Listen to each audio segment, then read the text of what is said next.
Welcome, everybody, to the Friar Talk podcast. Today, we are here and we're going to be talking about a couple of things. We're going to talk about Luis Campusano. We're going to be doing kind of a stock up video, going over some of the guys that have really done well in spring training. But first, we have Ryan on, and Ryan's going to give a quick Josh Hader update. So, Ryan, go ahead, man. All right. Well, thanks for having me back. It's been a couple weeks since I came on here, and I probably got a lot of people pretty excited. I talked about a deal that was being discussed for Josh Hader. The talks were getting pretty serious. They were heating up more than they were before, and now 2 weeks later, nothing. It's just completely fallen off a cliff. And I'm sure a lot of you listening have probably seen some articles about it from Ken Rosenthal and Dennis Lin, to name a couple people. So I'm going to kind of wrap that all up and explain what I know and what I've been able to find out since. So, just kind of overall, the issue here that's keeping the deal from happening is the Brewers want too much. And it's the same story that it was earlier in the offseason and in past off seasons when AJ Preller tried to get Josh Hader, who he's really interested in.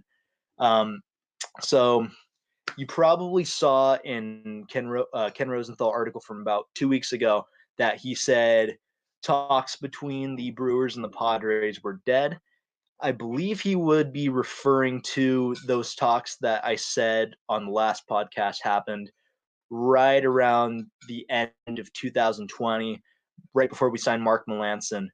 Um, he didn't mention a couple names. Tim Hill was one of the names he mentioned, and that was the guy I said a couple weeks ago was the Brewers' main piece of interest. Now we can see why, because he struck out pretty much everyone he's faced in spring training.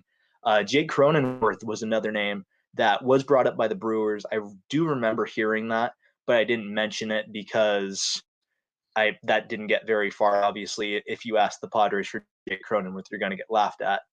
The other names they were interested in, just to name a few, were Joe Musgrove, which wasn't going to happen, Tuku Pita Marcano, Reggie Lawson, and they did ask about Adrian Morejon too, off the top of my head.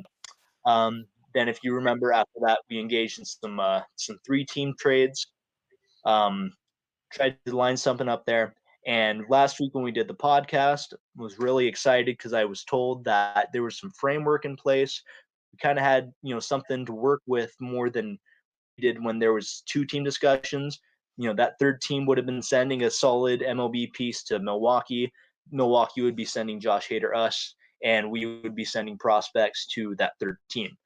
The issue was that even when we got to that point, the Milwaukee Brewers still wanted way too much. They wanted that solid MLB piece. They also still wanted Tim Hill, and they wanted 2 or 3 prospects within our top 12, and that's just not happening. There's no way this deal can work until the Brewers decide that they're willing to come down an asking price.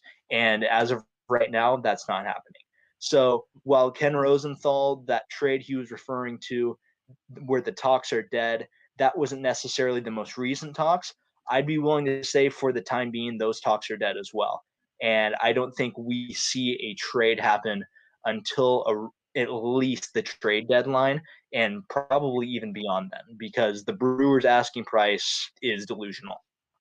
Okay. I mean, it does make sense. Like when you kind of look back on it and go like, okay, Josh Hader is a very elite player, but you don't want to be selling the farm for him, especially now. I feel like after watching some of the spring training games, guys like Adrian Morejon, if he ends up becoming that 2 inning guy in the bullpen and a late inning guy, and there's a couple other guys that we'll get into later here, but you have a lot of arms now, and I feel like the Padres are just a little bit more comfortable about their bullpen than they were before spring training. So maybe that plays a factor as well. But so you kind of like said it real quickly, but do you think that there's a chance that any type of move is made at the trade deadline? For Hader, I mean, anything can happen. It's really going to depend on the situation. I'll give some examples right now. 2 of the names that the Brewers were particularly interested in and was in those deals where there was framework in place were Tim Hill and Tucupita Marcano. And those two guys are two of our top performers in spring training. We're going to get into that later on. But if their stock continues to rise, that gets us closer to a deal because those two guys aren't necessarily, they don't really have that solid of a spot. And they can be consolidated to go get someone who would definitely have a spot. So that could change things, as well as you don't know how the Brewers are going to perform this year. They have a lot of fringe players on their team. We faced them today. Their starting lineup. They have Travis Shaw at third base. That wasn't a good choice. They paid the price for that pretty bad today. He made like 5 errors. And this is a team that it could look decent on paper, but they could completely fall apart and they could be sellers come the deadline. They have a really weak farm system. They could easily be pressured into making a trade come this trade deadline. It just depends on where we're at, where the players they want from us are at, and where the Brewers are come, the trade deadline.